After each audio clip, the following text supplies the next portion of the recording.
This episode of the BREWtally Speaking podcast is brought to you by On Point Pomade. Keep your beard and hair looking on point with their line of pomades and beard oils over at onpointpomade.com. Use our code BSP15 at checkout and get 15% off your total purchase order. So thanks again to On Point Pomade for sponsoring our show.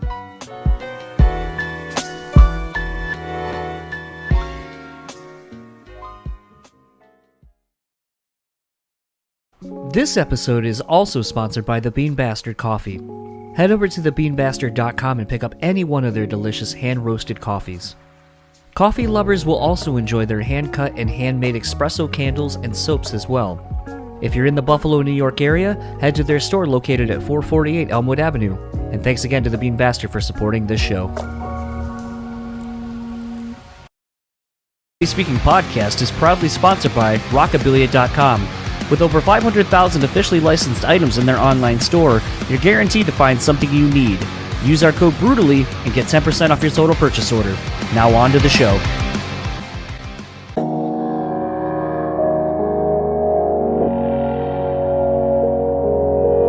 People say you have to have a lot of passion for what you're doing. This rings true because it's so hard that if you don't, any rational person would give up. It's really hard. And you have to do it over a sustained period of time. So if you don't love it, and if you're not having fun doing it, you're gonna give up.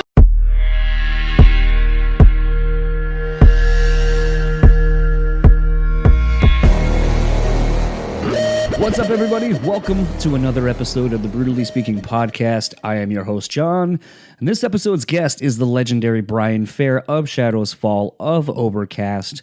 I really feel like Brian needs no introduction. If you listen to this show, if you are the demographic that I know listens to this, then you know who the fuck Brian Fair is. This has actually been a long time coming. Brian and I have been corresponding through various different social medias, mainly Instagram. And a long time ago, I had asked him if he wanted to come on the show, and he agreed, and then just life happened to both of us. And it didn't end up panning out, but as luck would have it, a couple years later, Shadows Fall gets together for a reunion show down at the Worcester Palladium. And they have a beer coming out to celebrate it as well. And that came through my inbox, and I was like, hey, I feel like this Brian and I should have a conversation finally. And it happened, and it was very enjoyable. And it's one of those, it's kind of another reminder that sometimes in life you need to not be so disappointed when things don't come out the way that you think that you would hope they would, and that sometimes this is a great reminder that things will happen when they're supposed to happen, and I think more oftentimes than not, I'm reminded of that when something like this happens. Where I'm not gonna say I would have had a terrible conversation with Brian back then, but I don't think we would have had the conversation we ended up having when we did this a few weeks ago. Especially some of the more serious topics that we kind of get into in it. It's kind of weird. It feels like, everything has been so, I don't want to say doom and gloom, but just really serious over here on the show. And there's moments of that on this episode as well, but I do want to take a minute or two to really thank some of you for reaching out. It's been weird, I say this into the void of whoever happens to listen to this, but literally no one. I'm staring at computer screens, I'm staring at my wall in my house, and I put these messages of sorts out into the void, and by and large, a lot of it just goes, rather unnoticed, and I don't get a lot of feedback. But I do see that obviously people are listening, and it became one of those things where, I put out a poll, like, who would you like me to see, who would you like me to talk to this year, and who would you like me to see have on the show? And it was kind of interesting, someone finally reached out, and, they had made a comment about, I really love your show, and, I listen to this show. I really think you should get this person on. And I was like, I doubt that person will come on. We're just not at the level of the shows that you mentioned. And, and it was kind of interesting to hear someone say, they hold this show in the same regard as, shows I actively listen to it and kind of use as a barometer of I would like to get here. And to kind of be listed amongst the contemporaries is kind of humbling, and it's crazy to know that there are some people that feel that this show is in that regard already.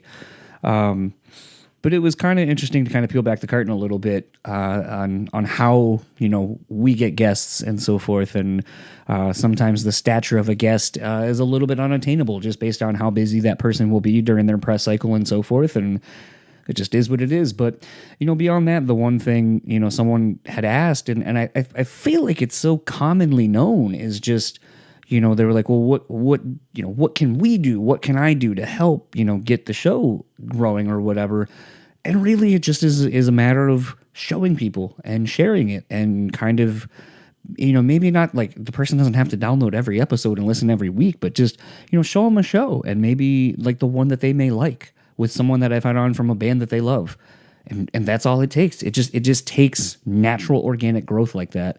And the show is growing. And, it's kind of funny, like I said a couple weeks ago, starting back over on a new platform, having all the firsts again. This is the first technically new year of the show. So it's funny that, we'll have a whole bunch of new firsts again on this new platform. So it's just one of those, it seems very obvious to me, but maybe it's not known. Like, I mean, if you like this show, leave a ratings, subscribe, review it wherever you can, share it with friends. That is honestly the biggest way that this show grows. So if you like what we do, it's great. And I also want to thank everyone on Twitter, that mentions someone that should come on the show. I love it. I love kind of expanding beyond what we do. And, it is one of those things too, where I definitely have like an episode in the tank that's already done, that's a wildly different than anything we've had on the show before. And I have some feelers out there to kind of bring in some other kind of guests from other worlds that I'm into that I want to start kind of showcasing on the show. So this is kind of interesting, because like I was kind of like, oh, I'm rambling and there's not anything that this has to do with the episode, but I kind of realized actually it does. Because I think, like the show was when I approached Brian initially, the show is more than that. And the show can be more than that, because it can be kind of anything I want it to be. And I feel like Brian is a great representation of that, as, being in two pioneering bands between Overcast, which kind of, were the godfathers of what would become metalcore, and, Shadows Fall, which were one of the bigger bands in that scene and so forth.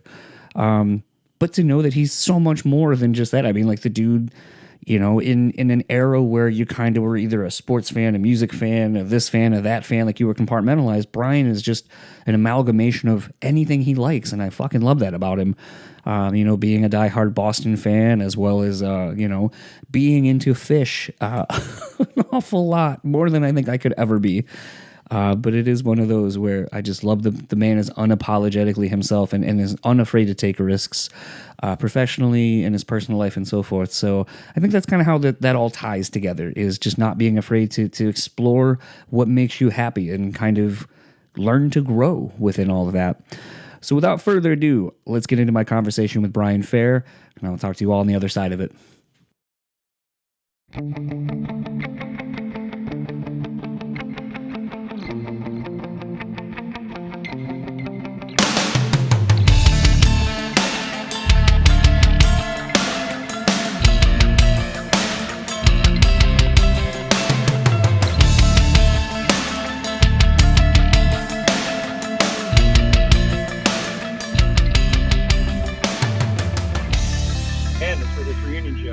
Well, I mean, I feel like, I was just listening to Doc, his podcast, where he's talking to DL, and they were talking, Doc was making the comment that he goes, I feel like it takes about a year of a tour where a band really kind of is locked in. And then I was like thinking to myself, I was like, what band ever really, unless like you're just road dogging it, like outside of like Eated, which who knows now, but like, it's like outside of a band like that just is on the road probably 9-10 months out of the year, I can't think of a single fucking band that you could apply that once you're on the road for a year thing, because no one's ever on the road that long anymore. Yeah, well, if you are, you're ready to crawl home in like a pile of mush at that point. That would usually be what breaks your band up. Although Doc's touring all cushy now, in the big rock and roll world. He's not back in the God Forbid band, so maybe it's easier for him now. I'm gonna say this, and I might cut it out just because I don't know if people who listen might take offense to it. I do sometimes love the fact that when he has because, you know, the thing I like about his show is, you know, he has a lot of people on from kind of like my era of growing up and listening to bands and so forth, the early days of the scene. But there's been times when you listen to it and it's almost like that, hey man, if you ever want to throw us on a bill and throw us a bone. And I'm like, yeah, it ain't like that, man. Like, I don't think he can. It's like that. It's like that Drake line of, you know, I can't help you. They think that I can save you now. And it's like, I can't save you no more. Exactly. That's funny, man. But it's one of those that, you know, I know you and I have talked about trying to do this for a while, and I know you are busy as fuck with living life and working and seemingly, you know, watching every fish bootleg you can get your hands on. So it's sure that takes up way too much time. Well, I mean, on average, so I mean, this is kind of interesting because I know you don't comment much on it, on at least on Twitter anyway, when you're posting all these things, you know, like you'll tear apart a specific section of a solo piece or whatever and be like, this part to this part is just absolute perfection. You know, there's no other set I've seen of this song where it just hits this hard and this part. Are you that meticulous with like any other band to where you can like just know the ins and outs of everything to where you even in a live setting have like the minutia of it? You're just like, wow. Or is Fish it for you? Yeah, probably not to that level for sure. Yeah, not to that level. But I used to be way more like listening to things and just completely deconstructing it and overanalyzing it in my head growing up. But like the only band that I probably do that with now is Fish. Maybe the Dead on a Grateful Dead on a smaller scale. Although I probably listen to more Dead, honestly, because it's always in the background. But yeah, it's funny. Well, also metal, once you kind of figure the bones out too, you're like, all right, I understand how this all works, especially being in metal bands for years. Those dynamics I understand, through and through, from the studio to the stage and everything in between. Whereas a band that can improvise and just create on the fly like that, it's just, it's so mind blowing to me. That when those moments jump out, they just totally stick out and resonate. And but Fish is also all about stat junkie shit that you don't need to even get into, but you just find yourself doing anyway. Where you're like, why am I such a nerd? You're like, that's just the way it is. Well, I mean, it's funny because I feel like music and sports are so synonymous like that, where you if you have a team or if you just love a sport, like if you just love basketball. It's weird how you kind of get lost in the weeds of it. Where you're like, especially when it comes to like new seasons, trades and shit like that. And you're like, all right, man, this dude was like a bench player, but when he'd come on, man, he'd average like in his 10 minutes, he'd give you like 9 and 9. He'd almost give you a double. Maybe he's what we need. Like, and you kind of get lost in all of that. And I feel like music and sports just lend themselves to getting lost in the minute details that some people just don't give a shit about. That's the way I do fandom. Like, I do that with sports. I do that with music. I've done that really since the beginning. Like, I would get into stuff and I would start like deep diving. And like you said, knowing these bench players, we drafted a long snapper in the 7th round. Awesome. We really needed to shore up the special teams. And people are like, wait, what? But for me, that's the fun side of it. And also I like the discussion around it. So when you meet other, super fans or fiends of a certain thing, you can get lost in that stuff. But also you can relate right out of the gates to stuff, to someone when you're like, realize like, oh, okay, you like it on this level too. Like, here we go, But that's the way some people just enjoy the kind of immediacy of, listening to something or watching a game, and that's all they really want out of it. I'm like, nah, man, I got to dive like 10 layers too deep. Well, I mean, that's the thing too, like, cause my Braves this year won the World Series. And it was crazy because, the whole narrative kind of actually reminded me of, and I might have my year wrong.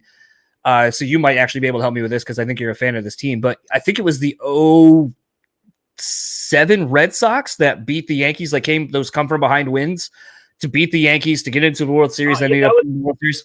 That was the 04 was the comeback to 3-0. Okay. Okay. Yeah, because the year before they got knocked out on that Brett fucking Boone home run to knock them out the year before in 3, and then 2004 was when Poppy hit the home run to win that game, and they went on the run.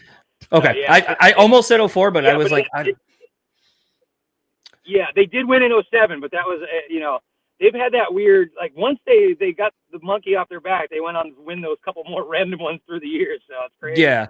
But it was one of those things, like, it reminded me of the '04 championship for me with the Braves, because, like, I didn't think they were going to be competitive if they kept the team, didn't get rid of the good pieces they had for, whatever.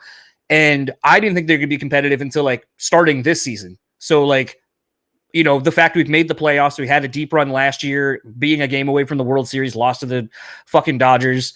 And then, like, as soon as we lost Acuna, I was like, season's probably going to be over, because how the fuck do you match, like, dude was on MVP races. That was huge, and then huge. The fact that they made the moves they did and kind of slugged into the playoffs, and, everyone was just like, they're not going to do anything, da-da-da-da-da-da. And it was just like, but they were the team that wanted it. And you want to talk about getting into the weeds. It was one of those to me where, one stat that I kept talking about, I was like, every team that's in the playoffs can put up numbers in a fucking hurry. The thing is, though, out of all the teams, the Braves were the only one throughout the whole season that had been in a lot of close one-run, need to get that one run, holding on to a one-run lead. They were one of the only teams that had that consistency throughout the year. And I'll be damned if when it came down to that isn't what, set them apart from the other teams. And it's one of those where I said that going into the playoffs, and everyone's like, I don't know. And I'm like, fucking told you, because you pay attention to the weird shit, the weird numbers, and get lost in it. I'd say baseball more than any other sport. If you're rolling in playing meaningful games where you're scrapping the whole time, I'm thinking how many wild card teams have won the World Series through the last, like however long, because you come in hot. In baseball more than any other, if you got hot pitching and you guys are learning how to win games at the right time, you can roll that right through the playoffs, So yeah, I was surprised honestly that they won. If you would have asked me at the beginning of the playoffs, but like watching them, what was happening, you're like, oh man, I don't know. It's fun. The other thing is just like the way Red Sox fans were conditioned forever. Braves fans have been fairly conditioned for disappointment after a while, where you're like, oh man, you can't do this to us again, but then all of a sudden when it starts to happen, you're like, this could really happen, but I don't want to even mentally accept that possibility until it's really there. So I feel you on that. Well, I mean, it's like being a fan of, I'm more of when it comes to football, I'm just more of a fan of sports in general, just because I like football, the NFL anyway. But it's one of those where it's easy to follow the Lions, sadly.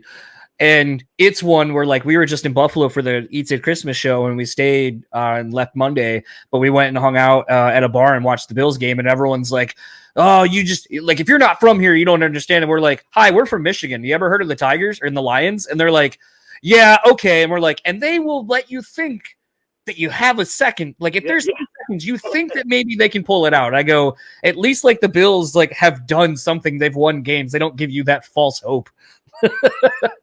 Yeah. Unfortunately, though, when the Bills get there, they just go wide right. Oh. Yeah, that's true, too. But, actually, something kind of interesting, too, with you being so into sports and kind of, you're talking about, just, with the baseball, with, when teams get hot and when, they kind of roll in, that things just kind of, you can't count them out. With kind of that mentality that you've seen in sports, did you ever really kind of parlay that into your touring at all? Like, where you're like, man, like, we're kind of on a roll. We got some good tours, and it, maybe you didn't feel like the underdogs that Shadows Fall kind of felt like they were at times? Yeah, you definitely feel the momentum, but I think more than anything, I realize that you have to approach it almost like sports, where these guys are staying at their peak position, like conditioning wise, because someone is behind you, trying to take your spot. And the music industry can be similar to that, where the young guns are coming to get your spot, and you got to physically, especially with metal, physicality is a huge part of the, not only writing process, recording process, but the live show 100%. So yeah, I would kind of take some of that sports mentality to it. But at the end of the day, the difference is there's more spots for everyone. If fans are good enough, they'll get there. Whereas, fighting over, like 1 or 2 roster spots on a team is probably such an insane amount of pressure. I can't even imagine, where you're the 1% of the 1%. Although even with bands, you always talk to people like the advice wise, you're like, what would you do? You're like, well, have a backup plan, because it's like, man, it's really hard to make it all the way there. So, but yeah, man, it gives you I definitely could see that, like, when you're hitting it hot and the momentum's there, you don't want to lose that, because it is really hard to get that stuff back. and setbacks, whether it's, say you get into some label dispute and the album gets held a year and blah, blah, blah, all that shit, it can derail something so insane the same way like an injury could, or, any stuff like that. So, yeah, you definitely you want to keep hitting it while it's hot. It's kind of weird because I feel like you are in such a unique position personally, having been in Overcast, and it's not often that bands or someone in a band kind of gets this double shot of nostalgia, I'll call it, where it's like you have people who came up with Overcast and love Overcast, and you're one of those bands that when those reunions happen, people are like, oh man, the glory days of when I was going to shows and I was a kid. But then you kind of now are in the same boat with Shadows Fall, so you kind of get it doubly. Do you have more of an understanding of what you're going through with Shadows Fall with these reunion shows because of what you've gone through with Overcast, or is it totally different? It definitely gives you a blueprint, and it's funny how they almost even worked out time-wise, where Overcast hadn't played in like 5 or 6 years, and we finally were like, you know what, it's time to do it, and Shadows Fall has been the same kind of way. And I think a lot of it is knowing when the time is right and when you're doing it because everyone's like stoked to do it. Like everyone in the band is like, I'm excited for this to happen, as opposed to like, yeah, we should do it. It's like, no, we were at the point where we're like, now we're just doing it to do it. We want to do it. Like it wasn't like we got some huge festival offer where you just couldn't say no and you figure out a way to be like, all right, guys, we gotta do this. We started the ball rolling from day one, and we're like, we just want to play a sick show, and we wanted to build that made sense. So that's why we have Unearth and Darkest Hour and Sworn Enemy, and then some bands that are from the area that are a little newer, within the Ruins and Carnivora, and it made so much sense. We're like, we're also not thinking of the future. We're thinking of like big, laying it all out on this one. We're like, we're bringing in the light rig. We're bringing in our awesome old crew guys who are, so good at what they do. We're like, let's do it right. Let's do it all. Let's rehearse like crazy. And it made sense because the same thing with Overcast, we didn't want to come back and do it and be like, it had to be like, especially this music's so like intense and visceral and, demands so much of you that if you phone it in, it's the most obvious thing in the world, and it's not fun either. It's like, if you're not feeling it, it's tough to fake it. So everyone was on the same page with this one, the same way we were with Overcast. So like it felt, I was like, all right, this feels right. It felt like it did then. Let's do it. That can maybe then lead to things down the road, but we're like, let's just figure this stuff out. Let's do it the best we can, and then decide. And I'll tell you, man, like we were not known for rehearsing in Shadows Fall back in the day. So like we've been practicing like crazy. I've never been this prepared for anything like show-wise in my life. And when the first rehearsal as a full band was just like, oh shit, we should have practiced all the time. We are really good when we practice, Well, I think that's, using another basketball analogy, practice. We talk about practice. Well, that's what we would be then. We're like, man, we played the song 1,000 times. We know Destroyer is Senses. Why do we gotta play it again? But now we learn like, oh, because then we wouldn't have changed it through the years so we were playing it wrong. Well, I mean, I another interesting point of, talking about practice and kind of coming back to the band, having it not be a central part of your life the way it would have been if you were just constantly touring. I was listening to an interview with Keith from Eated, because like now he's sober, and he's been talking about this rediscovery of his own lyrics. Like who was the person that was writing him? He knows it's him, but he's kind of got to find his way through these lyrics again and kind of find new meaning in them. As you're kind of going through your discography at this point, through practice and gearing up for these reunion shows, are you kind of going through something similar where maybe you're finding new meaning in some of your lyrics?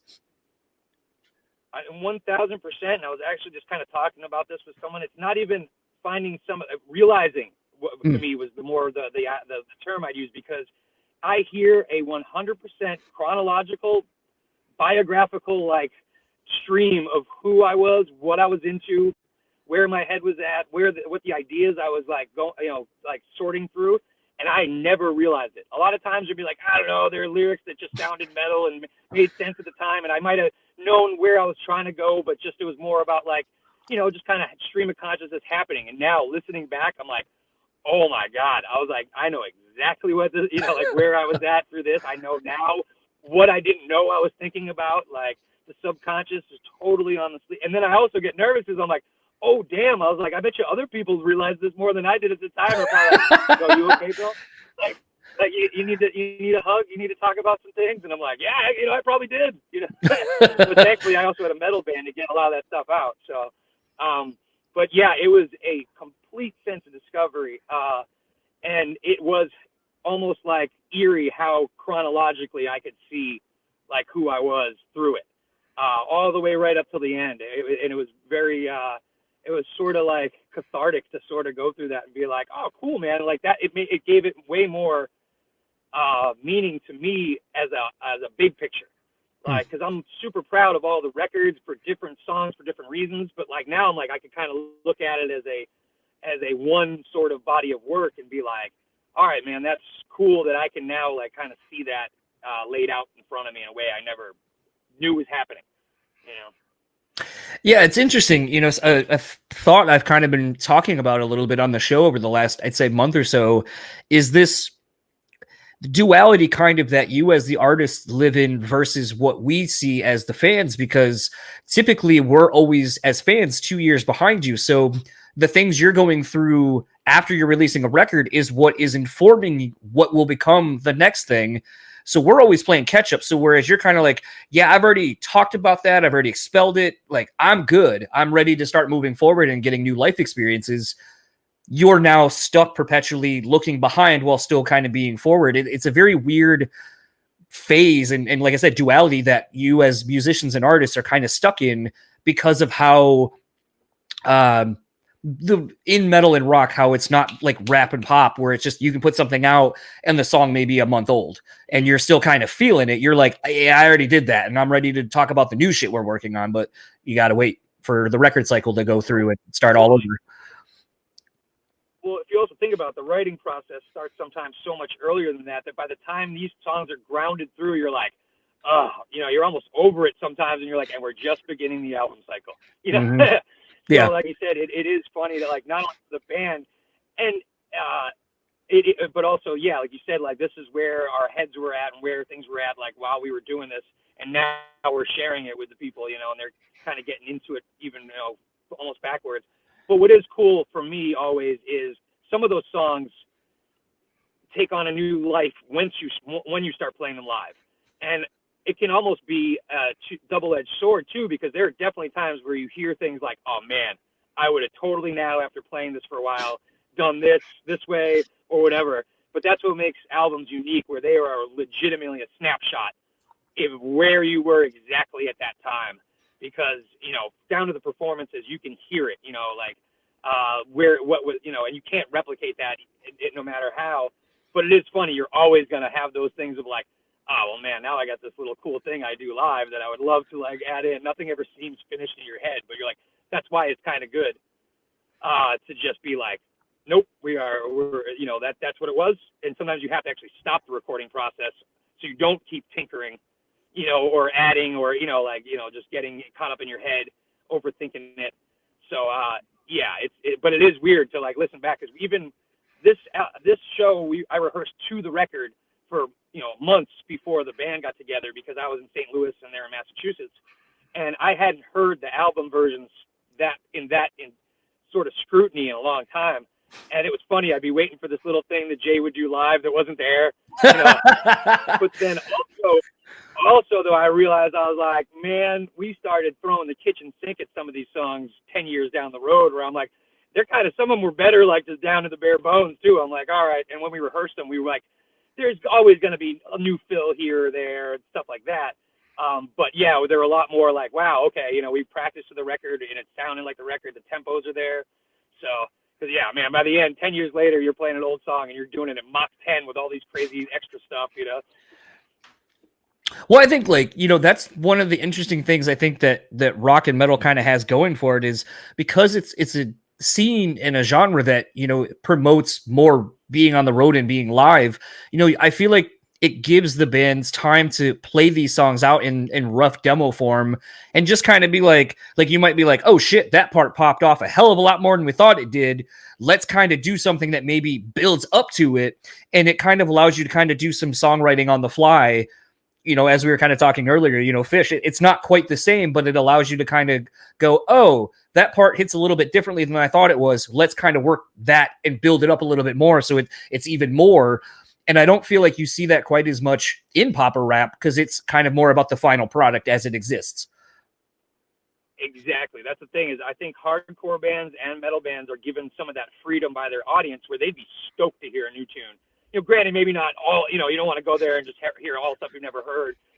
But and the music translates to where if the circle pit part starts, the circle pit. You didn't even need to hear it before.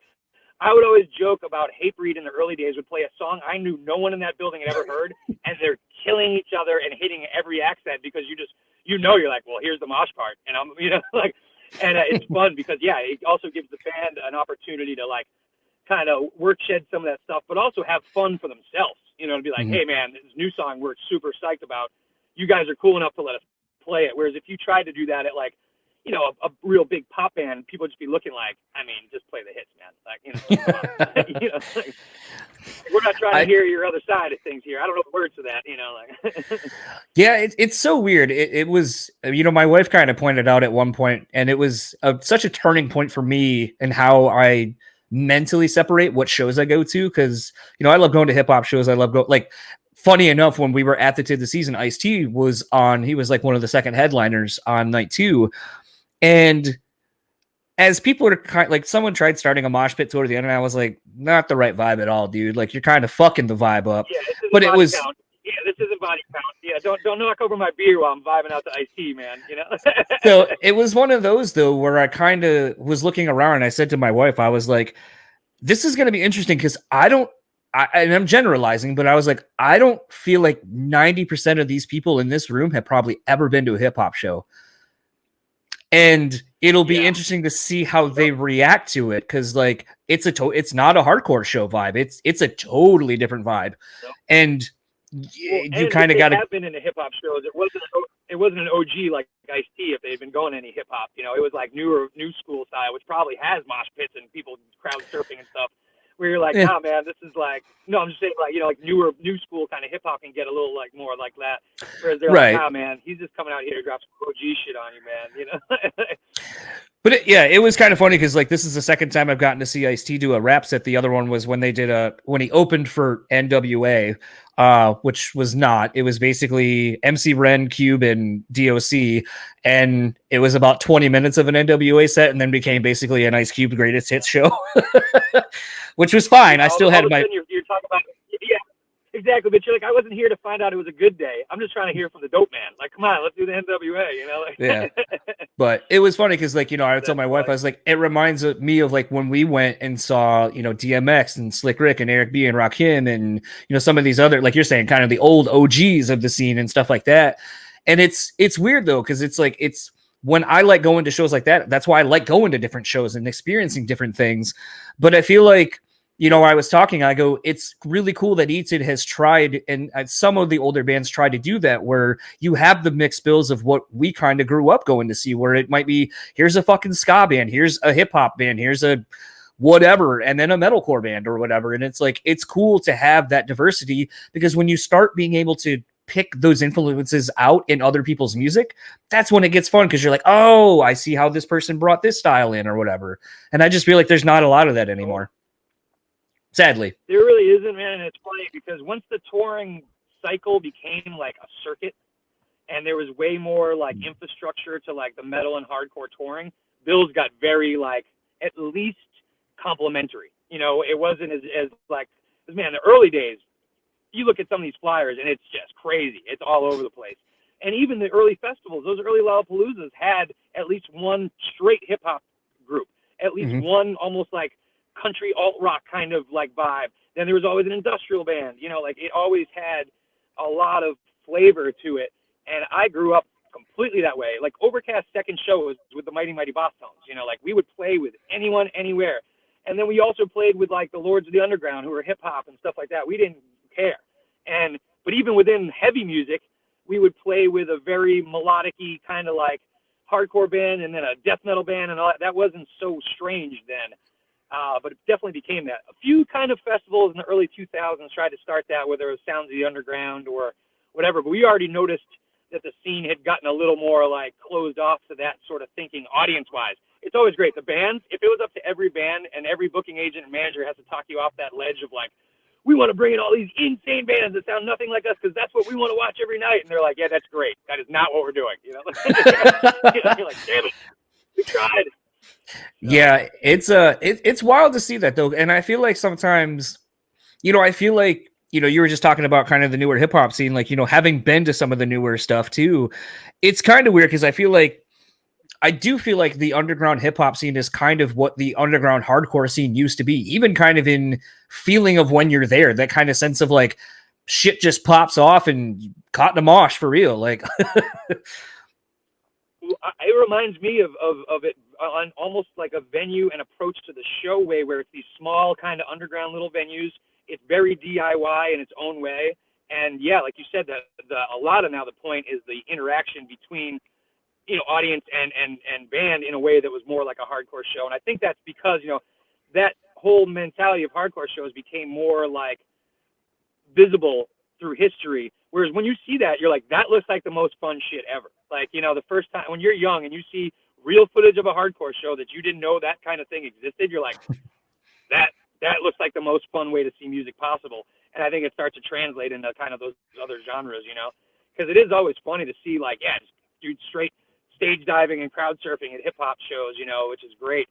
But like, yeah, what looks like more fun than like a show at CBGB's back in the day where you can't even see the stage or the equipment or anything, and it's just people flying in every direction, you know? So. Yeah, sometimes like I have a weird, and it's probably just because I'm old and I've been to a lot of shows, and sometimes now I'm just like, you know, there are certain bands that'll not get me out of mosh retirement because I don't think I've ever quote unquote retired moshing, but it's one of those where a lot of times I'm more fascinated by the behind the scenes things. Like, you know, having put on shows myself, it's one of the best things I've ever done because it taught me so much about the industry and about a different side of the music business. But it also fucking ruined going to shows for me because now I think about numbers. I think about all these other things that don't fucking matter. But 100%. I do love watching shows kind of more from like a side stage, so I can take everything in. So I can literally see what bands are seeing. I can, like, if something's popping off or something's happening, like at the Eated show, something was happening during the Bronx's set. And I noticed that like a couple people started pointing and I'm like, oh, what's going on? And then like I start noticing everyone take notice. Matt kind of is pointing it out and kind of getting the crowd all riled up. But it's one of those where you feel that energy that the band gets and then see it get expelled back to the crowd and just see this human alchemy, for lack of a better term, of just what makes live music so magical. And it's kind of selfish because it's like, yeah, it's cool being on the floor and just experiencing it from the one way. But now I've been on the other side, so I kind of want a little bit of both as much as I can. I want to experience both sides of it because it's just so cool and interesting to see it from that perspective. Yo, totally, man. I'm with you. I really do enjoy either. My two spots are either like side stage if the sound is going to be decent enough, or front of house where I'm in the sweet spot. You know, yeah, like, that's where I like to be these days. Occasionally, you'll get me like. I'll always tell myself like, you know, I'm just gonna hang back here, and then I'll go see like the Cro-Mags, and they do like a Bad Brains cover, and I'm like, see ya. You know, like the next thing I know, I'm already singing along before I can't tell myself don't blow out your knee. I'm already like on top of someone's head. You know, but it does get rarer and rarer these days. You know, it does get rarer and rarer these days. But yeah, man, it is funny, like you said, about it's so hard not to analyze some of the mechanical stuff when you've been on the other side of the curtain, because it's just instinct at that point. You know, you just start seeing it in that way. It's like the Matrix comes in and you see all the numbers behind everything, and you're like, I just was hoping to just kind of relax. And you're like, nope, I'm thinking about how all this is going down, you know, like, and what's working, what isn't working, you know, like why this guy's flipping out. I know, you know, like it's hilarious.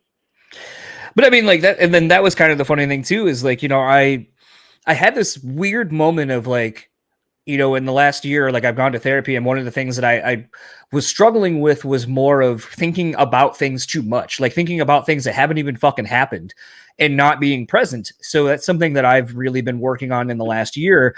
And so going to this like 2-day Eats It festival thing, we were basically side stage, but like behind all the equipment, but I still got to watch like the dude doing sound and like the bands basically, and watching the bands interact with everybody and still the crowd and all that.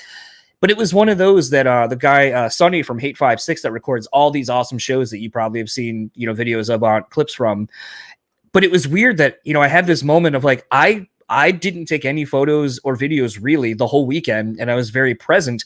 But I had this weird thought about how, he's basically on stage capturing the live moment and trying to be present of what he's literally in front of and witnessing, but also kind of being cognizant of when shit's cool that's happening and is going to be cool to watch back later, that he has to be aware of that, but not put himself in it. So it's this weird mix of like, I'm present, but I'm not, but I'm present for somebody else, but sort of myself. And, I made a comment. I was like, I didn't realize that I know it's a small crew, but like literally the whole 2-day weekend, he only had time between the changeovers to change his batteries, whatever he needed to do, and hopefully grab food or water, because he's in it the whole fucking time, just like the band.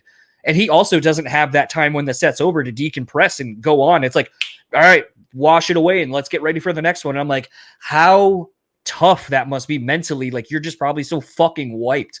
I couldn't imagine. Without a doubt, that guy, what Sonny does for archiving stuff and capturing those moments. The one thing that I think, though, for him being in that and enjoying the moment, but also thinking of where the moment could fit, I think that's him being in his moment. That's probably how he sees the world at this point, whether he wants to or not. So, but like you said, the stamina part of it is insane, because that he doesn't just film; he's like feeling the show in a way that makes him like move the camera in the right way and run over here and do that. So it's the physical sort of experience for him as well. I can't imagine. I would be shot. And those are long days. And then he usually flies to another festival across the country. Dude's an animal.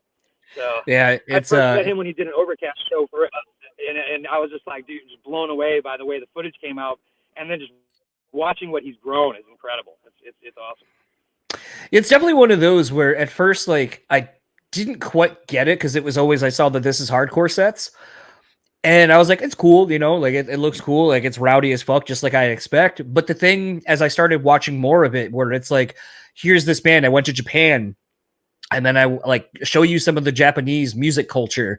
I went and did this tour, so I can kind of see the evolution of this band, because I filmed them so much over the last 3, 4, 5 years, and that it's very much becoming, like you said, it's documenting this style, this scene, this genre that is still relatively new. And to kind of have him incorporate and document so much of it is so rad. I almost would love to see him go on a full-on tour and come out with a documentary of some sort. Like, I would like to see that evolution personally. Totally. Well, and he would get such a full round, picture of a band if he ever did that, because he's been able to do that by piecing together, either archival stuff or doing, kind of the evolution stuff. But I think for him, that historical importance is what inspires that stamina, is knowing, like, if we don't get this, it's gone. There'll be some camera phone bullshit out there, but like, like, this is the way to like get it done and save it. Because I think back on some of the hardcore shows I saw, and you'd always see at least one like big bulky handy cam somewhere in the back. But like, either that archive did get saved, but it was, but a lot of it just disappeared, where someone's dad probably taped over the OJ chase or something, like on it or whatever, years later. 'Cause I know that happened to a lot of my Overcast stuff. It's hilarious. But yeah, man, I was just seeing what he's been able to capture, but like you said, that would be cool to see, just do a full tour, because you don't really like what you see on a tour. It's such a unique kind of a full tour will show you the insides and outsides of everything. I think the last person, yeah, I was gonna say, I think one of the two best people I think that kind of did it I'll say my era as a fan, but like of your era, was Doug Spangenberg at he had what, High Monkey, or High Roller, that was it, High Roller, and then before that was Space Monkey, I think. That basically he did it with Eats It, but did it more in a comedic kind of way, where it was kind of like, let's make fun of kind of the stupidness of being on tour, the inside jokes and so forth. But it really was him working with Lamb of God that really kind of showcased, I think, the shittiness of it. And then even Todd Bell with what he was doing with Chimera at the time, where, I think the Lamb of God and Chimera, the Dehumanizing Process DVDs, are some of the most raw, honest accounts of what being in a band is like, even down to recording, where it's like, in the Chimera one, I remember Rob Andals was doing some fill and he goes, no, I put this riff over that, so you fucking play that. And he's like getting on him about it. I'm like, God damn, it's just it's just a cymbal choke. Like, who gives a shit? But like, to see those awkward moments and those fights and shit really makes you realize, like, man, it looks glamorous to be out here, and I'm sure it fucking is when it's good.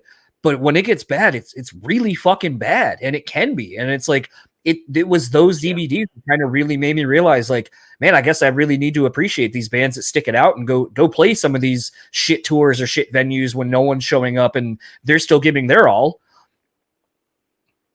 Yeah, it really, those two that in particular were definitely like that inside down the rabbit hole kind of, like approach to it. And it is good for people to kind of see it, because, man, touring can be a ton of fun, and there are some of the highest moments of fun can happen there. But most of it is this just grind through drudgery that just end with usually 10 plus people on a bus whose personalities couldn't be more divergent, and basically, you love them all like brothers, but who do you fight hardest with? Your brother, so yeah, it's funny to see like some of that shit. But there's also sometimes footage opens your eyes where you're like, maybe I was a little more insane than I thought, and that's why everyone was giving me such shit. Because when you see it, the footy don't lie, so it's like, you're like, oh, there it is. Maybe I don't need to drink 15 beers and tell everyone exactly what's wrong with them, Yeah, it's one of those. I feel like the hard part becomes, and that was kind of in the era of, and again, going behind the curtain, as I learned a lot of these DVDs and stuff like that they would repackage with, the deluxe version of an album, was really because it was a cheap way to boost your album sales. Because if a DVD came in with that CD, well, now that's 2 units versus 1. So it's one of those where when you kind of start seeing and understanding the business side of why some of these things came out for down the road to, give new life to an old album, that it's one of those where you kind of see the writing on the wall that you guys were almost, in essence, starting what would become the 24-hour cycle of social media, where it's like now you're letting people in and seeing a part of your life that no one had access to before. And then people kind of think they know who you are, expect certain things out of you or whatever. And I feel like that's got to be kind of weird to kind of remove the fourth wall a little bit and let people in. Yeah, we were definitely kind of there at the beginning of a lot of that stuff becoming, almost imperative to like existing as a band. And I'll admit, I'm glad that we got to kind of come up pre that, where there was like a little more work put into discovering things, but also you could keep a little bit of mystery. We were very relatable, so we felt like we could, we weren't trying to like create this like Led Zeppelin like imagery of like maybe they're wizards, that wasn't like our vibe. Or like Tool, where you're just like, we're not going to put our picture on the first few records, type of stuff. We weren't going that deep, but we liked having a little bit of distance and mystery to it. But we also had we were hanging out at the merch table and the bar after our set. Like, we weren't those guys who hit on the bus. We were out and about. So once we could then also communicate, that was super cool, at the beginning. I do think, I don't know if I can handle being a full-time guy now, like where you literally, the content machine is insane and you have to constantly keep churning stuff. We missed on when that became just, a daily steamroller of content. And I can see how that could be just more draining, or you're just like, by the end, you're just throwing out whatever you have, type of stuff. But I was glad that we were able to kind of start relationships like that, because I still have people that I now consider friends who I first met when I got the first, through the first Shadows Fall Twitter account or whatever, who then you just kind of started following and, keep up on their daily stuff. And you may have seen these people twice total in your life, but they've been part of the Shad family for over a decade, or plus, so that part of it is amazing, because metal and hardcore is very communal, and, it's very that way to begin with. So when you're not touring, some of those relationships that sustained were super cool to me, that's a cool part. And now they become more like watching my kids grow up on Instagram and staying part of that than it is even about the music side of things, where you've crossed over to like that kind of relationship. which is cool. So, but I will say I'm glad when we were just like out of control young dudes on tour that not every single thing somehow got live streamed on, you know. They're like, you know, we don't need to look that stupid. Like, at least, you know, there's enough concrete evidence of our just, you know, young and dumb era that I'm fine with that. But some of these kids now, it's like, yeah, you got to live with that haircut forever or whatever it is, because it was plastered all over everything, you know. Whatever. I mean, you don't have to worry about that. Your hair has been the same for a very long time. Mine never changed. Yeah. Mine never changed. You know? That was just a fucking thing, you know. That's how I'll go viral now. Is I just get stuck in my car door trying to leave the car. You know? I'm surprised you. Well, actually, maybe you haven't. I just never heard it. Did you ever get the same accusations as the dude from Counting Crows for having fake dreads? Yeah, occasionally, but mine just looks so haphazard and just. If you did fake it, you wouldn't do it this way, you know. So it's kind of like, yeah, like, you know, when you go that route of just like, I just, you know, let time and nature take over your hair and just wash it and let it do its thing, then it's not, you know, his were very pristine. So, you know, there are times in the summer though in St. Louis where I wish it was a wig, because I would take that shit off as soon as the humidity hit a certain level, but instead I got a wool blanket that goes down to my ankles, you know, on my back. So it's just, you know, you touched on a couple of things, or a couple of ideas that I kind of wanted to explore a little bit more if you're game. You know, one of them was, you know, talking about, you know, your kids and kind of, you know, watching them grow up now. Is this kind of, have your kids seen you perform before, or are they at the age now where if they do get to catch this show, it'll be something where they actually will remember it probably from now until forever? Yeah, it's weird. They've seen one recently. They came and saw my other kind of punk rockish band out of St. Louis, Hell Night, kind of play like a small club show right after things started opening up, and they had a blast. But as far as Shadows Fall stuff, they've seen, you know, some video stuff, but no, and which was another reason me and Paul were talking about this. We're like, our kids got to see us be cool at least once, you know, at least once. And they are. My kids are 5 and 8. His son's 9. So they're old enough where, you know, Judah, I don't know how much will stick around or how much of it will become a story memory, but like they at least can appreciate, you know, kind of what's happening. They're not just like, you know, like little babies strapped on, you know, like who were there, but like, you know, aren't going to remember it. And they're fairly familiar with just the idea of metal. Like we've had family circle pits, you know, for years.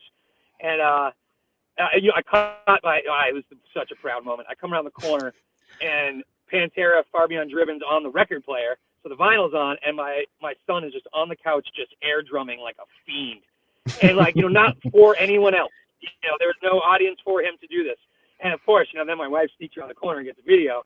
But it was like one of those proud papa moments where I'm like, you know, like I didn't have to force this on him, but that dude can feel a Vinnie Paul groove and knows it's time to, you know, do some air drumming. It was just one of those. I'm sorry. That they get to come. Yeah, no, I'm just super psyched that they get to come and see it, either from the side stage or from the, you know, the little spot at front of house or whatever it is, wherever they want to be, and see it in you know, real in person as opposed to like on YouTube. You know, those YouTube videos are like, wow, that looks like a big crowd, but then after a little while, they're just like, hey, that's cool, you're cool, Dad, whatever, Dad. You know, like, put on Peppa Pig or whatever it is, you know. So they'll actually get to see it and be. I'm trying to make it also like, you know, a fun kind of weekend vacation for them, and, you know, just make it a cool experience. So I'm glad it all worked out. You know, it was tough. You know, with the COVID stuff, we just didn't know what was going to happen, what was going to be safe, what made sense, you know. So luckily, you know, we're just like, everything's as safe as it can be at this point. You're rolling the dice regardless. At least let's roll the dice to do like a family thing with the band, and then, you know, make the most of it. And hopefully it all just kind of comes off smooth. But stoked to have them there. It's just one of those things, like, you know, I myself, like, I don't have kids, not something I don't want kids personally. But it's one of those where sometimes, you know, seeing different friends, you know, get to play and their kids getting to kind of experience seeing their parent or parents through a different prism than how you do, that at least has been something I find interesting as I've gotten older and now can kind of go, oh, when I turned 24, you know, like 13 years ago, it was like, man, my parents had me when they were 24. I'm nowhere fucking ready to be responsible for a life or whatever, that you start looking at your parents as people who went through shit just like you are.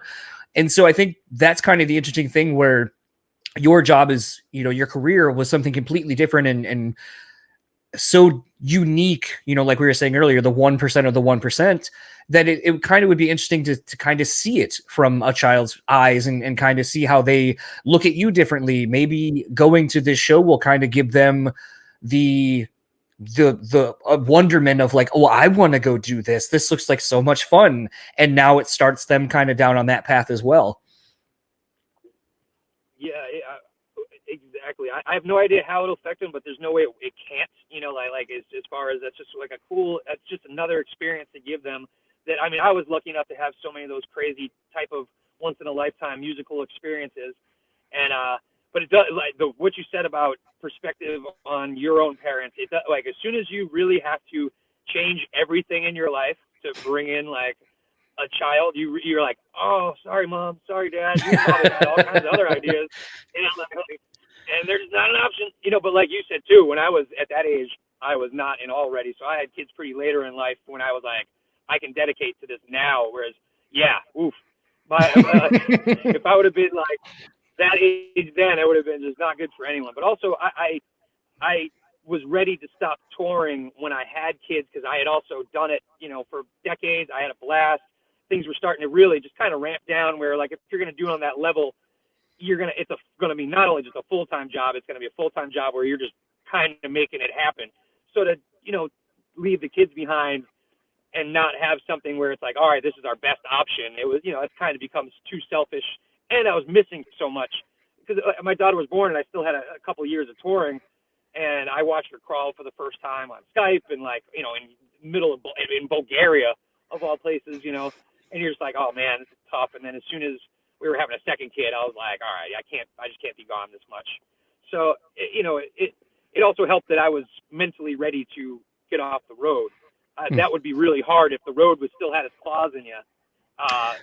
And you don't want anything to be resentful, So for me, I was lucky that it worked out kind of evolution-wise in my own life, where I was tired. I was ready to come home for a while. And although then you'd realize the real true sleeplessness of having newborns.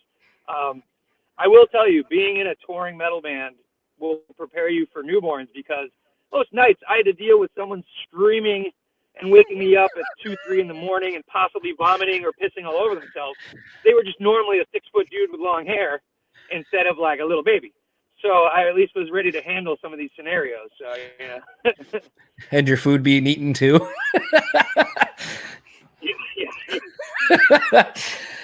Something else I kind of wanted to hit on too, talking about winding down from the road. And again, kind of you had to sort of do this twice, although I don't feel like the weight of it maybe would have hit you as much after Overcast as maybe it did when Shadows Fall was kind of ramping down.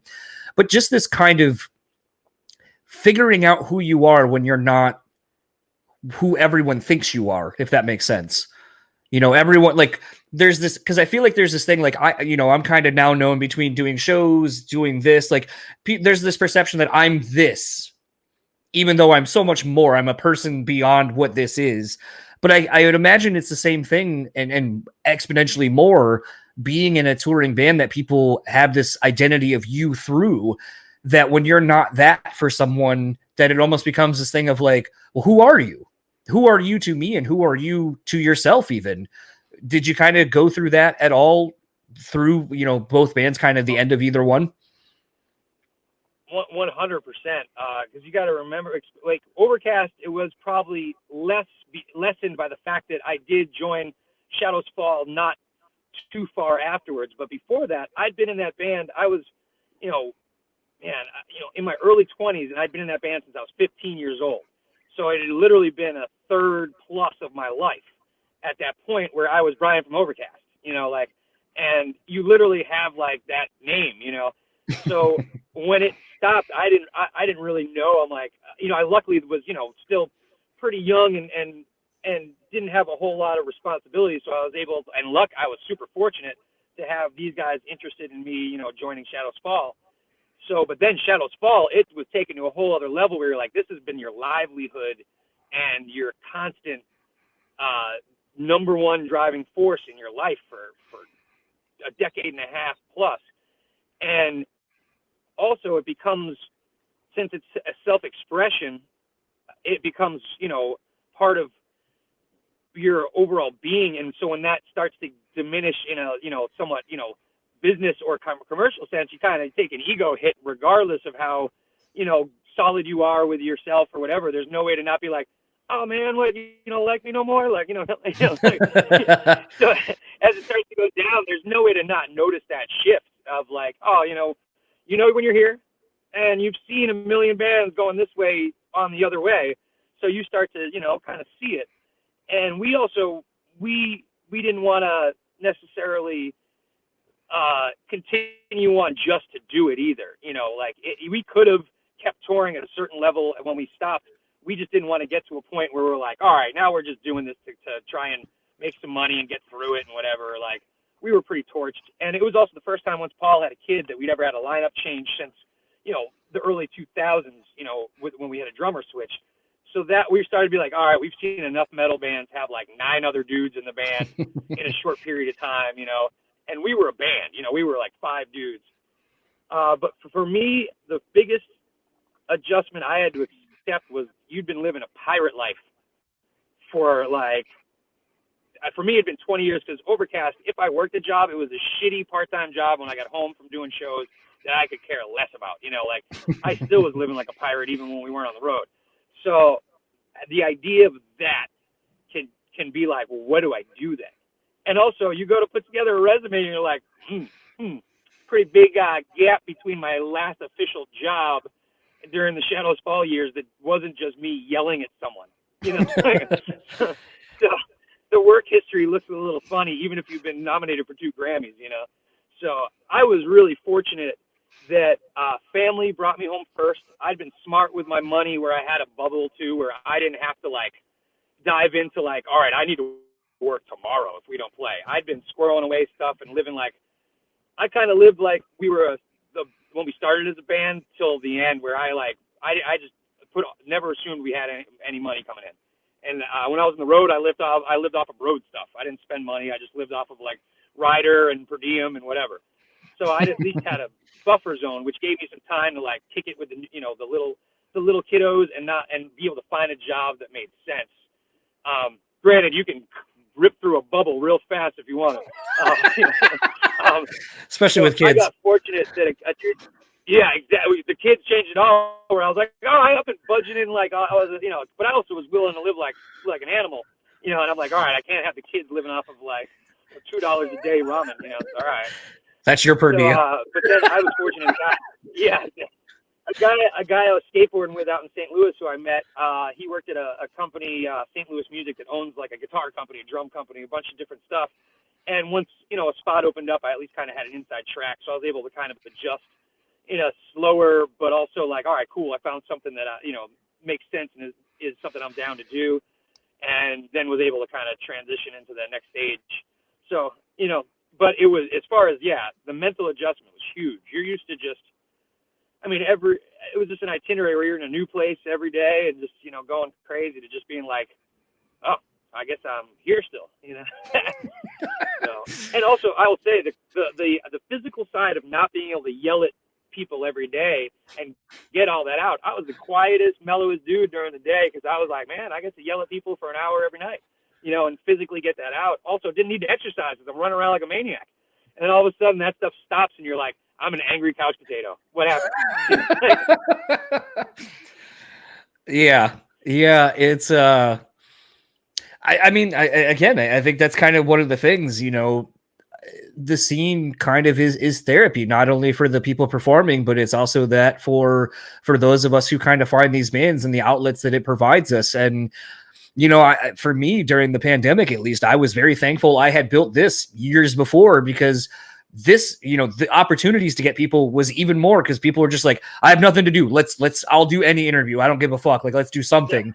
And so when most people were kind of stuck with themselves and weren't able to communicate with anyone because they weren't able to go to the bar or go to shows or anything like that, I at least had this to fall back on and still get some of that the excitement of talking to people that are new and, you know, just kind of talking through random shit. So it's like, I was appreciative at the time that I had started this, and it was like, but I could see how other people didn't have that. But the inverse I could see totally too, where you're like, man, I guess I didn't realize that all these outlets I had to vent basically, or an excuse, like, you know, go hard for 45 minutes to an hour plus at a show was my exercise. It was my therapy. It was all these things for me. And now I don't have those outlets. So now what?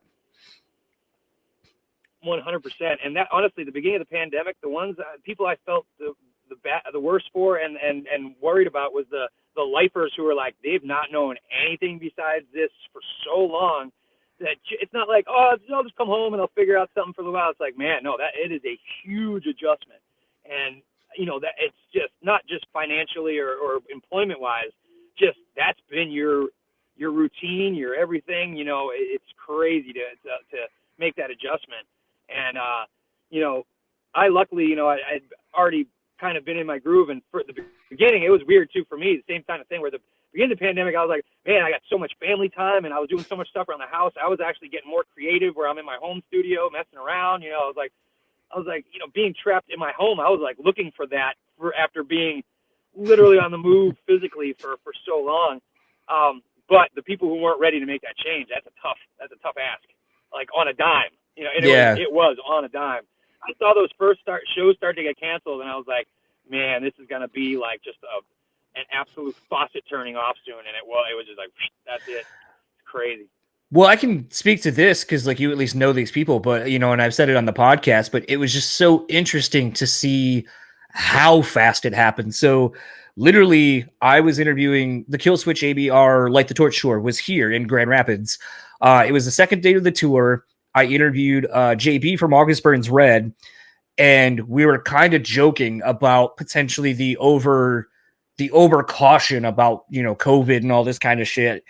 And then an hour later, I'm talking to Justin from Killswitch, and the tone had changed drastically in that hour. You know, at that point, I'm sitting with, I think, the TM, you know, and I know Josh, you know, Milik, and so it was one of those things like, you know, Justin and I were talking toward the end of the chat, and he's like, yeah, Seattle's canceled, or it's at least going to at least a half cap room. If it's not going to be canceled, it looks like the West Coast is shutting down. Presumably we'll find out more. And I remember during the actual show, you know, I'm hanging out in Josh's world because you know, again, I love being in that space. And, you know, again, having so many friends in the touring industry and all facets of it, that's my only time to really hang out with them. So it's like Josh and I are shooting the shit about wrestling and bullshitting about whatever. And toward the end, I remember, you know, saying my goodbyes to him, saying, you know, goodbye to some of the dudes in Light the Torch and so forth.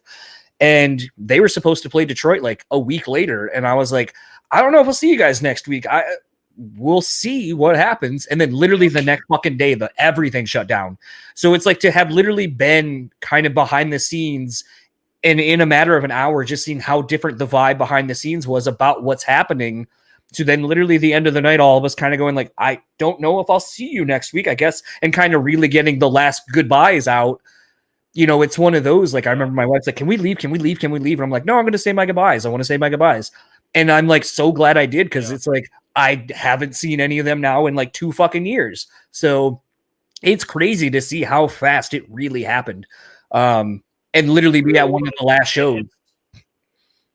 Yeah. And I knew once I started seeing stuff that's like big money making stuff getting canceled, I'm like, the last thing they want to do is cancel. There's no way, like, you know, that is, so once that started happening, you're like, oh, it's done. So, but yeah, nothing like that's ever come along. So everyone had to roll with the punches at that point. No, I mean, I kind of indirectly think you guys specifically probably would have had one of the last, there's no pleasant way of really saying it, but like one of the last like disasters that can possibly happen on a tour that would shut it down like that in, you know, your Damage Plan tour you guys did. Like, you guys, that's really the only thing I can kind of think of outside of like a festival stage collapsing or something like that happening. That's really the only thing I can think of that really has affected touring as much as COVID has. Like, you know, everything changed from that moment forward. Your tour basically stopped, and then security. that changed security at every venue, and the approach to it, and every tour manager's worries changed. Like it shift. It was a huge shift. Not only just musically what we lost, and just as a friendship what I lost, but it had a seismic shift, and everyone went from being like, I grew up at hardcore shows, man. You're pulling kids on stage, the stage dive, you're handing them the mic, and then it's just, man, all of a sudden in the back of your head, you're just like, that's possible. Like that was never even a flicker of a worry or a thought, and just, man, oh, what a brutal way to have that happen. And, it just doesn't get any worse than that. Yeah, it's weird when things like this happen and you have enough memory or history of things that you can kind of be like, when is the last time something like this happened? And that was, as I thought about it, because I had nothing else to do, that was really the last thing I can think of that drastically affected entertainment and live performance, live music in that capacity was that. So really you're kind of one of the few that can kind of go like, I kind of can understand how something seemingly insignificant can drastically impact everything and in a blink of an eye. Kind of getting off that topic, because that's not a fun topic to talk about at all. And kind of wrapping up too, because I don't want to keep you too much longer. But this beer, you guys did a Destroyer of Senses. I believe it's a New England style IPA. It would make sense for it to be a New England style anyway.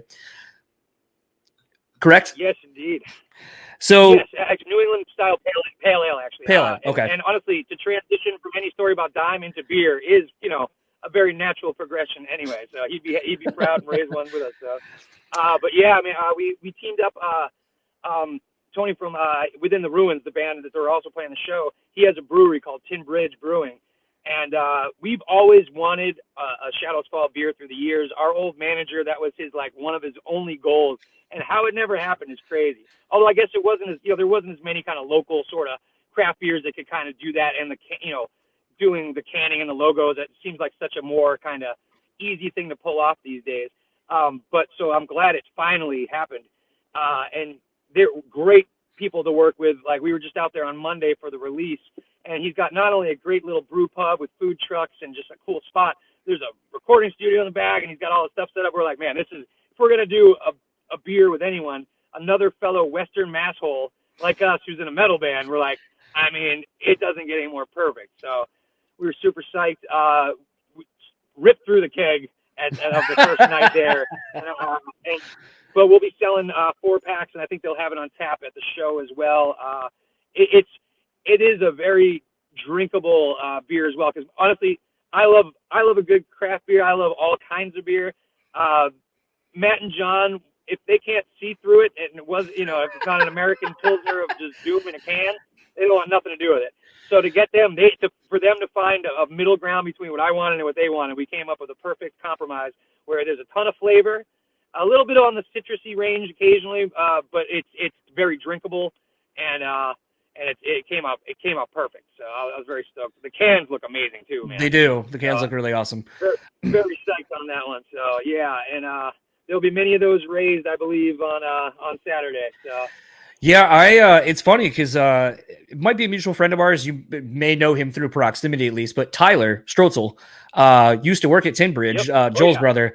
And so for a while, he was always, because he's a friend of mine, Tyler. And so we were constantly drinking different stuff. And, since I live here in GR, Founders and all the other breweries are out by me, and he started working at Tin Bridge, and I'm like, man, these beers sound fucking good. Send me some. And he's always like, well, it's not going to be good if you mail it. It won't be any good. It won't be any good. And I'm like, motherfucker, I've had beers sent to me from pretty much all over the world. I shouldn't say this on record, but I will. But I was going to do a Run the Jewels documentary last year when they did the Run the Jewels Beer World Tour, where they did 12 breweries across the world. And I think I collected about 8 of them. And then I was going to do a documentary with the breweries where I go, how did you get involved? How did you pick the base recipe and add to it? And then that was going to be the thing, build upon it. And then hopefully maybe Run the Jewels will get interested, and then kind of the same question, but just in reverse. How did you pick the breweries? How did you pick your base? And then just tell the story, about uniting the craft beer scene, the music scene, all these different communities together during a pandemic. And long and short of it didn't pan out, but I got to talk to one of the breweries from over in Van District Brewing in overseas, over in Europe or whatever. And they were like, what'd you think of ours? And I was like, haven't had it. Yours is one of the ones I couldn't get. And then so they sent me a full case of it. and I still have some of it, and all the rest of it I haven't drank yet. But and as I'm drinking a Deftones beer too that I just got, it is kind of interesting to see this space now opening up for bands where you're kind of, working with, other people who love music and love, metal and so forth, and trying to find a way of, destroy our senses. Like, to me, it's like, okay, what would your music taste like if you could make a beer based on one of your songs or a lyric? And it's like, I feel like that would just be so fun to be like, I don't know, man, let's get fucking wild with it. What would one of my lyrics taste like if I could? Totally, man. Well, the whole process is cool, and it makes sense too, because these are all kind of DIY, businesses, and bands who kind of came up that way. It's such a cool collaboration to, like, because you have a similar vibe, and then if they're into that music, they can kind of just have a way to cross over. And you've got to be creative on both of those industries now, whether it's music or there's so many breweries now. How do you stand out? How do you find ways to kind of take things to another level? And like you said, kind of cross between the two scenes and two communities. And metal and beer go hand in hand pretty well. Music in general, and having a few drinks is a big part of it. That's why most music is played at a bar. So it does make sense. So it's cool to see that kind of like little cottage industry of like band beers becoming more serious. As well as the whiskeys too, because there's been such a like uptick in local distilleries that that's another cool way for them to kind of cross over and find some ways to cross promote, like bring some attention to a smaller distillery or brewery that the band can reach out to, but then also some of the people who are just more into the beer or whiskey side of things can find out maybe about a band they may not have listened to if it wasn't for this beer. So it's kind of a cool way, to kind of help each other out. Aside, I'm not going to ask the obvious, like, oh, well, after this show goes, because you've already addressed it several times that you don't know what the future holds for the band. But with how well this beer has gone over, do you see more want maybe to keep making a seasonal Shadows Fall beer with Tinbridge or somebody else? Would that be something you'd be interested in? That would be killer. Yeah, I would be super interested in that. Yeah, because it was, for me, it was such a cool process to be part of. I was very happy with the final result as well, and it would be cool. Yeah, and I would like to do it that kind of way. Like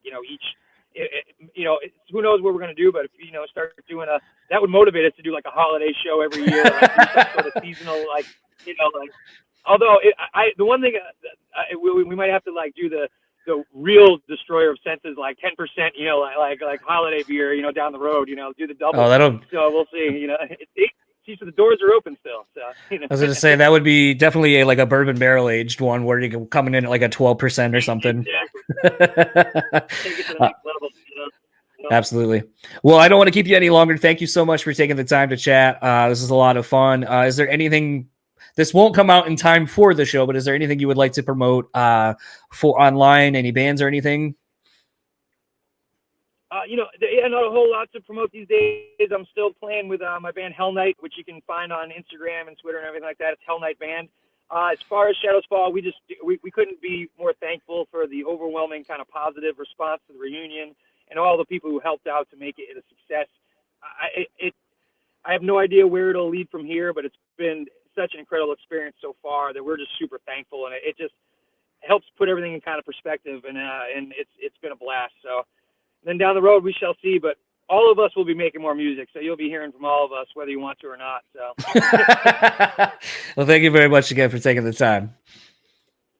Indeed, man. Thanks for spreading the word, brother. We appreciate it. So that was my conversation with Brian Fair, again, of Shadows Fall, which at this point they've already played the reunion show, and by all accounts, it just looked massive and awesome. The Palladium is one of those places I've always wanted to go see a show, having spent so much time watching all these DVDs of my favorite bands, and a lot of them being from the Massachusetts area or very close. These Palladium shows just look incredible. It looks like an incredible venue with such a storied history, between the New England metal and hardcore festivals for, all the years that went on. The Acacia Strain DVD shot in the downstairs of the Palladium. And then you have the Set This World Ablaze DVD by Killswitch Engage shot, upstairs at the Palladium there. And it's just one of those where you just see so much history and legacy in this building and legendary performances.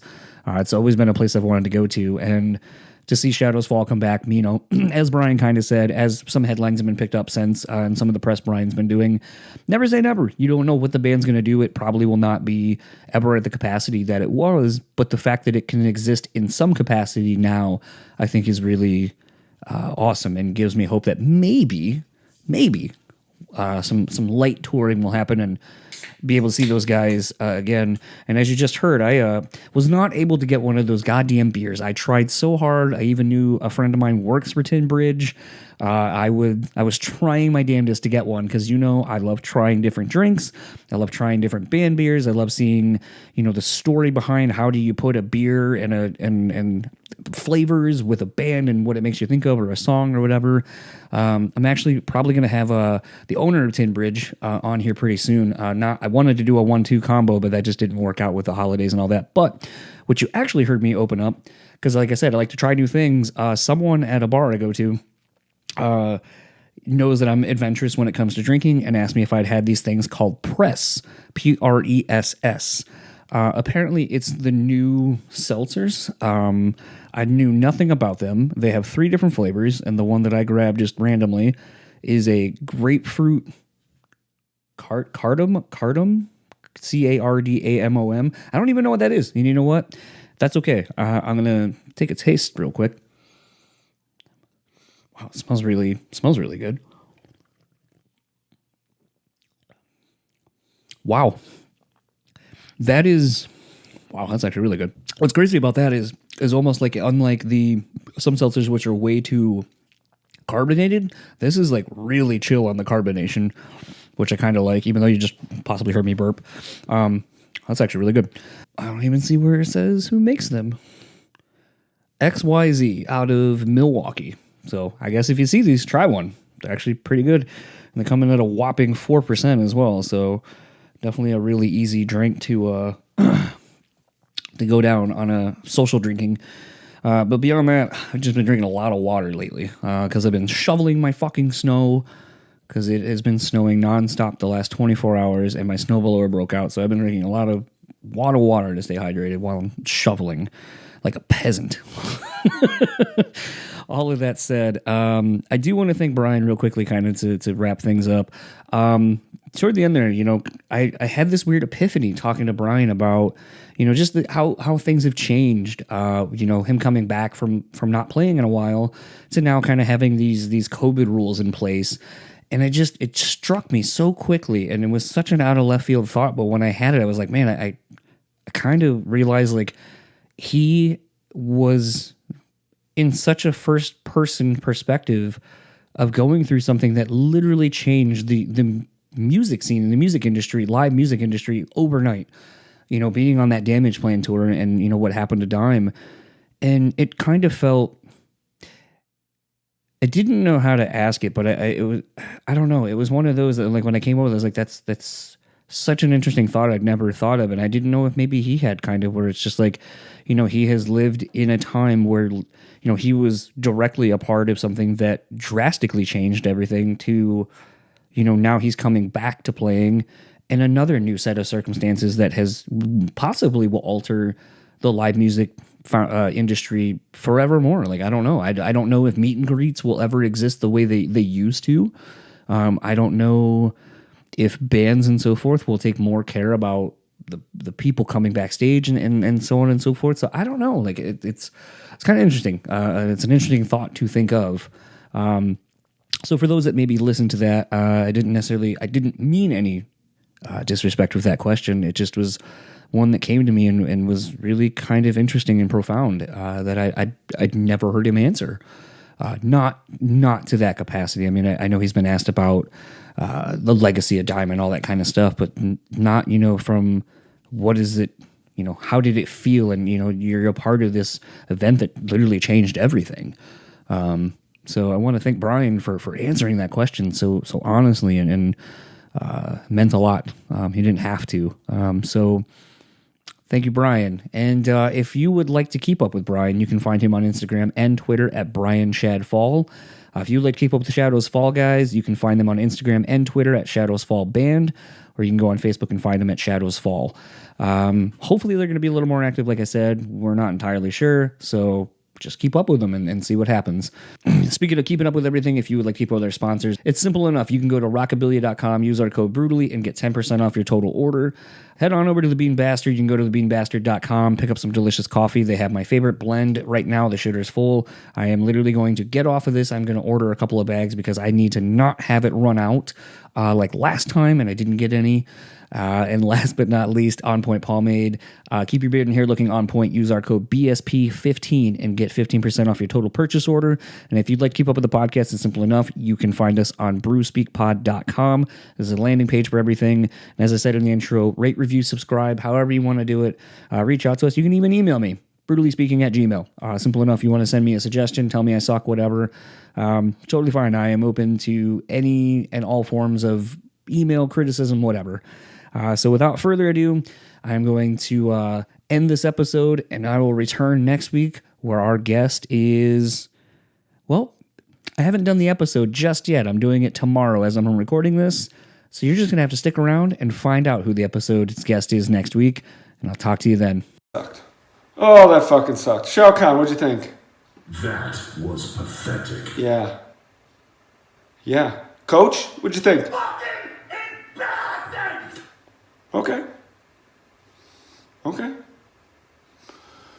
I mean, I knew it was going to fucking suck, but I think those guys were a little rude. Austin Powers? How about new? Okay. I thought we were going to get the Austin Powers vote. We did not. John, use that for your podcast. It fucking sucks. But you knew what you were getting into. It will result in less listens. You're going to see a decline in listeners if you start the show with that. You're going to see 30 seconds in, the number will plummet. And I will be there at the bottom of the plummet saying, I fucking told you, don't use this fucking riff. It sucks.